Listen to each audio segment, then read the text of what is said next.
Hi, good day, ladies and gentlemen. My name is the Kenneth Ubebo, and I just wanted to share this very interesting thought that came to me as I had a lengthy conversation with a senior friend and a mentor today. And a thought I had just after the last lockdown, COVID 19. So, talking with him today, I asked myself the same question again. COVID 19 had happened, and for people like us, a lot of people were not ready for the lockdown and everything around COVID. And after COVID, I asked a friend a question: if this were to happen again, how do you get ready? Will you be ready? And 5, 6 years down the road, 7 years down the road, I'm actually asking myself a question. If COVID were to happen again, are you ready? Call it COVID 2.0. Are you ready? Now, there's this interesting joke that we pass around in Nigeria. We call it Okafor's Law. And what we say is that when something happens once, it may happen again. But when it happens twice, it would happen again. Of course, we play with it. Now, the interesting thing about COVID 19, without getting into a lot of conspiracy theories, is that it was engineered. It was engineered, it was a test run to something. I don't want you to be deceived. There are people who design the architecture of the world we live in. Of course, some of us are surviving in the system, some of us are thriving, but there are people who design the system. So COVID 19 was engineered. So if we call that COVID 1.0, when 2.0 happened, will you be ready? Have you thought about it? Now look at what people suffered during COVID 1.0. So some critical things I would just mention. Number one was income volatility. In a few weeks, people ran out of money. By the first, second, by the third month, people were virtually living from hand to mouth. For some people, the first week, their income vanished. Income volatility. Income was gone. The moment the lockdown happened, some companies shut down, some industries shut down fully, and of course, shut down, laid off staff. Nobody could go to work. So, income volatility, number one problem we faced during COVID. Income disappeared for certain people, and they had to survive.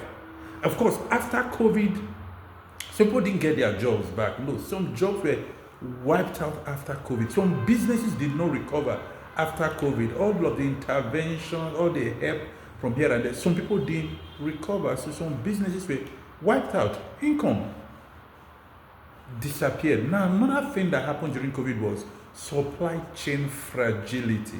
Of course, because of the lockdown and the blockade here and there, restriction to air travel and all kinds of travel, so the supply chain suffered. Of course, things became more expensive because the regular supply chain so fragile, couldn't handle the lockdown, the blockades here and there, trying to move things from A to B. Of course, medical supplies were supposed to be moving, but it wasn't even easy getting the medical supplies to move. So generally, there was supply chain volatility.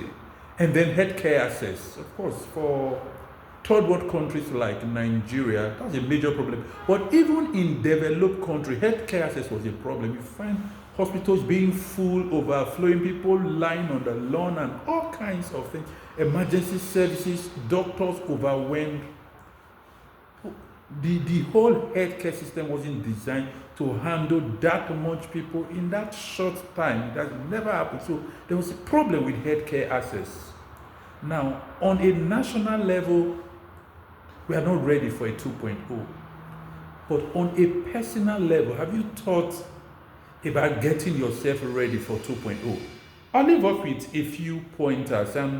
Because I started from talking about income volatility, I will say, hey, like they will tell you when they teach you about financial planning, have 3 to 6 months living expenses. And I'll tell you why that may not even help you too much. But hey, for goodness sake, have 3 to 6 months living expenses. That's actually where I'm more focused on now. I can tell you to have some supplies, yes, food, maybe non-perishable food, but that's a bit normal for us in this side of the world. So how long do you want to keep food? Do you want to start hoarding food, or you keep turning it over again and again? Or do you want to start hoarding essential medicines? Those were things we had to do to survive COVID, but that's not where I actually want to focus on. Now, beyond having 3 to 6 months living expenses saved, you must diversify your income. For some businesses, some sectors, they took a hit during COVID. I was doing training and I was doing construction. Those are the 2 businesses I was in prior to COVID. The site shut down. The building materials market shut down. You couldn't even get the market to open, and you couldn't get your site to open. And then training, of course, if you remember the word social distancing. How do you gather people in a room when, people are supposed to be distant from each other? People are not supposed to have large gatherings. Even the church suffered the same thing. Because most churches went online, then trainings went online. But the challenge with that was, for certain people, that was the first time they were taking their business online.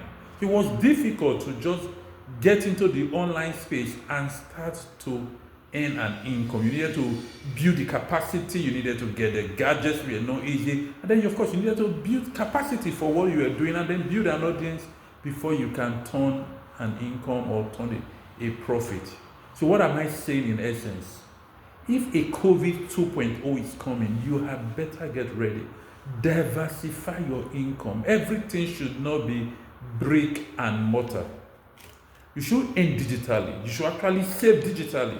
2 things. You should earn digitally. You should save digitally, of course. Because if there's a 2.0, people are going to be locked in again. I can guess that. And then people are going to go digital. Will you be ready? It's actually 6-7 years down the road.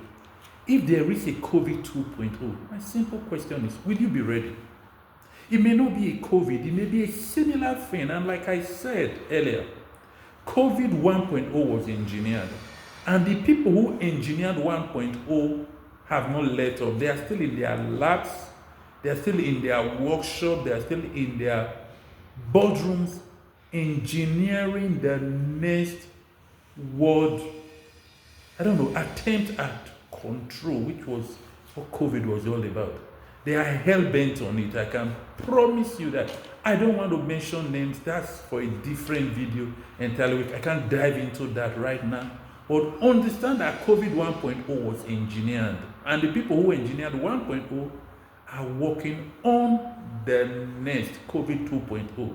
So my question, my reminder is, you were not ready for 1.0. Will you be ready when 2.0 hits? Remember Okafor's law.